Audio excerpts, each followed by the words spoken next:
I feel like if more of us did listen to our intuition, we would be further along in wherever we are trying to go. It took me a lot longer for my heart to catch up, but intuitively I knew. Welcome to a conversation between two friends. This is Alice. And I'm David. And this is Truthfully Yours. We are by no means experts or teachers, just speaking honestly within the bounds of friendship. If you found your way here, maybe there's something in that honesty meant for you too. We invite you to lean in, and perhaps you'll recognize your own journey in ours. Some people call it a gut feeling. Others call it instinct. This is a conversation about learning to listen to the quiet knowing inside you that guides you and protects you. This is Truthfully Yours. Now here's Alice and David. Do you consider yourself an intuitive person? Yes and no, to be very honest. Yeah. I think I'm intuitive enough to understand that when I'm not intuitive, I can literally sense if the energy's off in a relationship, right away. And I feel like that's pretty intuitive, and I've always been that way. I've known every single time when my past boyfriends have cheated on me. Ooh, interesting. And I don't mean just physically, even my last boyfriend cheating on me, I'm emotionally, at least at the beginning, I knew the moment it happened. It took me a lot longer for my heart to catch up, but intuitively I knew. I would say that I am intuitive and also not very intuitive. So you would say you're intuitive when it comes to relationships. Have you had other gut feelings?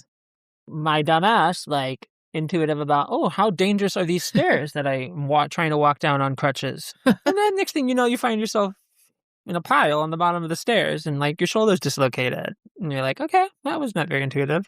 I think I didn't intuit the danger that crutches plus stairs would equal. I think intuition more of when you have a sense or a feeling and then you're given a choice to listen to it or not. I think in the case of falling down the stairs, it's kind of like driving. If you get an accident, sometimes it's just an accident versus maybe you felt I shouldn't get in the car today. And then you learn later there was an accident, right? I see what you're saying. Yes, then I'm maybe more relationship-oriented, intuitive. I had to grow up with walking on eggshells and Right. putting on a mask for people because they wouldn't love me if I didn't, or life would be a hell of a lot harder if I didn't. I think once you've lived like that, especially as a child, then growing up, you're gifted, if you will, with a sense of intuition. Yeah. That's actually proven back by science, by the way. I can't give you a study or something, but I have listened to numerous people in the profession of psychology, and they say that that's often how it develops your intuition. It's usually born from trauma and learning how to navigate all of that. Yeah. And now did I hear an inner voice telling me, hey, David, be careful going down this? No, I didn't hear any of that. It's just an accident, and we'll just count it as an accident. As I was falling asleep last night, I pictured myself going downstairs in my mind, complete terror. I grabbed my Humpy doll, my Humpy stuffy, and I hugged him. And I said, Humpy, I'm giving you this terror because I'm fucking scared. And I closed my eyes and went to sleep. I felt like a 5-year-old boy again. I'm scared of the dark under the bed. It was that exact type of feeling. And I was like, this is a bit irrational, I told myself.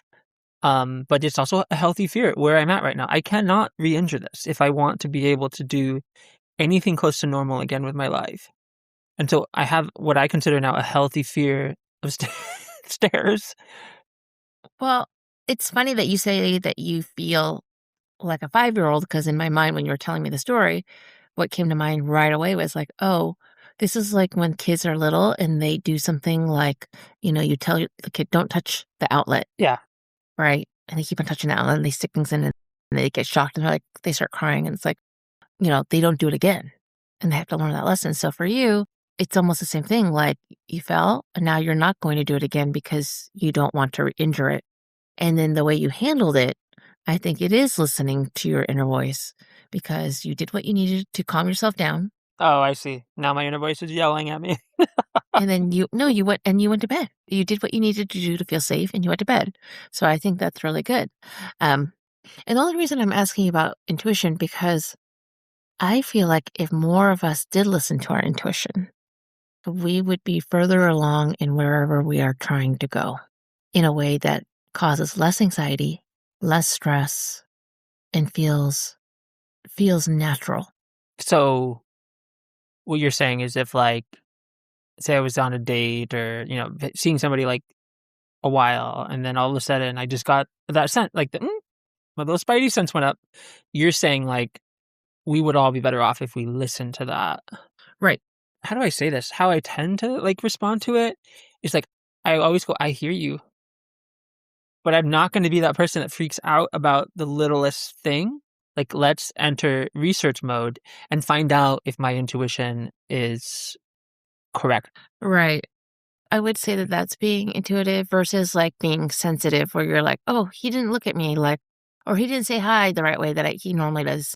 Not as warm and friendly. That I would call being sensitive versus because you don't know what that person's going through that day. But you can still feel that way and feel the like, whoa, that's different. It didn't feel like it usually feels. And again, like leave space for nuance, for like one-offs, like that sort of thing. But like you say, pay attention to your intuition because I have been right every time. Right. I think of intuition when it comes to relationships kind of like traffic signs. I always think of being intuitive is more of a green light, yellow light, red light. And so like you could say that like red flags, like if you see, let's say you're going out, with somebody and that person says something very unkind to like your server or demanding in a way. And you're like, oh, if they're going to do that with them, like that might be like a yellowish orange flag, right? But yes, no, that's literally happened to me. Like going on being in a relationship with someone who really changed their priorities. And then the moment I was like, why were you so rude to the server? And they're like, well, I paid for it. It's, I'm paying for it with my money. Like I deserve to have it. And I'm like, you can have whatever you want. Just ask nicely for it. Well, that's your empathy speaking though. I mean, some people just don't have that type of sensitivity towards the struggles of others. I don't think they're candidates for level 3 friendships then. Right. I know that I'm very intuitive in some ways, and in some areas of my life, I'm really strong with my intuition. And one of those areas happens to be like my body, of knowing, what my limits are and knowing when to stop and what it needs. And so it was so funny. I was so proud of myself yesterday because it was raining. And usually when it rains, I would head to the gym and I would maybe go to the gym for like 3 hours, right? Easily. And I love that. And yesterday I decided like, nope. I counted how many hours I had put in the last 7 days. And I was thinking, I think it was the last 6 days, probably logged about 23 hours of exercise. And I thought, I think I need a rest day because my ankle was, Pickleball, Pilates, Zumba, all the things. yeah, and weights. Walking Bruno. Walking Bruno. Bruno the naughty dog. Hey, Bruno knows that. Sorry, Bruno. No, but my ankle was hurting yesterday. And I thought, part of me thought, oh, could I go to Pilates? And then I kind of just laid in bed and I thought, you know what? I'm just not going to go. I'm not going to go. And I'm going to force myself to not move at all and just let my body recover. And then I kind of thought about the things that I had been putting off. And then I was so happy because then I went and got a haircut and I, got a lot of things done that needed to get done.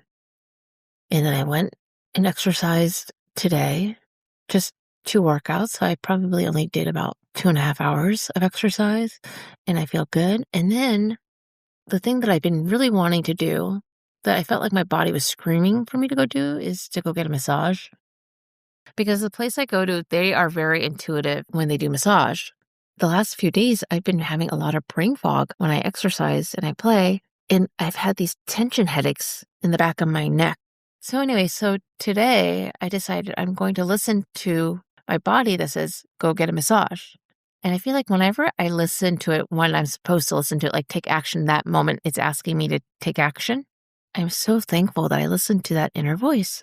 So I go to the massage place, right? And it's a guy I've never had before. And this guy does not speak English, David. he could tell right away everything, everywhere where it was messed up. Everything, everywhere, all at once? Yes, seriously. And I could tell where he was pressing that he felt it. So he could feel it in the back of my neck. He focused a lot on my neck, the base of my head, my back, and then his like pressure points, and I could feel the tension, and he was just digging through it. And it was probably like the best massage of my life because all these areas, and areas I didn't even know that I needed help with, it was so tight. And the way he would like check it by like stretching my arm out and my shoulder and testing things, I was just like, I'm so glad I listened to it because at this massage place that I go to, you don't get to choose your practitioner. It's like you show up and whoever's next in line in their rotation, they get the next client, right? So sometimes you're really bummed about who comes in. I was thinking, what if I would have waited till, 3 o'clock to go get it done or tomorrow? Then I wouldn't have had the best massage in my life. So sometimes listening to your intuition, you might, Hey, I think this is more manifestations. Do you think so? I think so. Why do you say that? You were like, I need to go. Because I think to me, in terms of like a real life definition of what manifestation means, it means getting off your ass and doing something. And not because you're like expecting it 100% to happen, but because it's 100% chance it won't happen if you stay on the couch. See, I'm going to argue differently because it's not like I was saying, oh, I wish I could go get a massage. I literally felt like my body was like saying, go get a massage. Like there was an inner voice saying, go get the massage. I don't think those are necessarily contrary, but I think maybe what you're describing is a little bit different. I think sometimes our intuition can guide us in our manifestations. Yeah, for sure. I would agree with you on that. Because I think it's like sort of like, okay, I want a level 3 level friendship, right?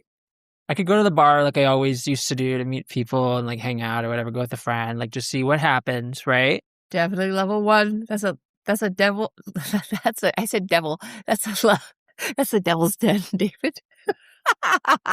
It's a level 1 place.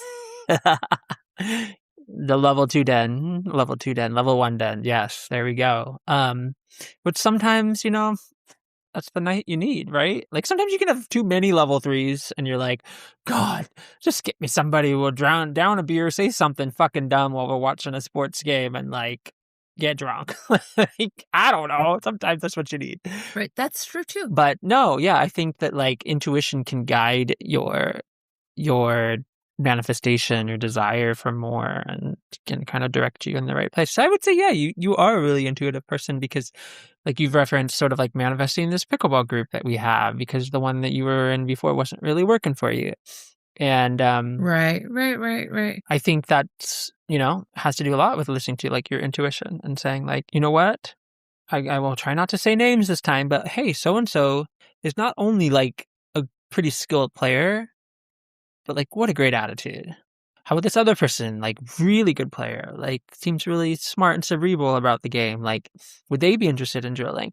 When I think about intuition, you're using the pickleball group as an example. Well, okay, one could argue that yes, maybe I did organize this group into the group that I wanted it to be, but definitely I would say I used my intuition into selecting the people to invite into the group because in my mind, group members have to meet a certain criteria because for the greater good of the group, which I'm always thinking about, I want everybody to vibe so that if anybody showed up out of this group, they would all get along and it would still be a good time, whether, the people who are regularly there are there or not. Following your intuition, like putting yourself out there, not just whining somewhere and not doing anything about it and being like, well, it just didn't work out for me. No, things will work out for you if you do something about it. They definitely won't if you don't. If you enjoyed today's conversation, subscribe to Truthfully Yours wherever you get your podcasts. New episodes weekly on Thursdays. We'd love for you to share this with someone who might need to hear it. For more about the show and Alice and David, visit truthfullyyours.com.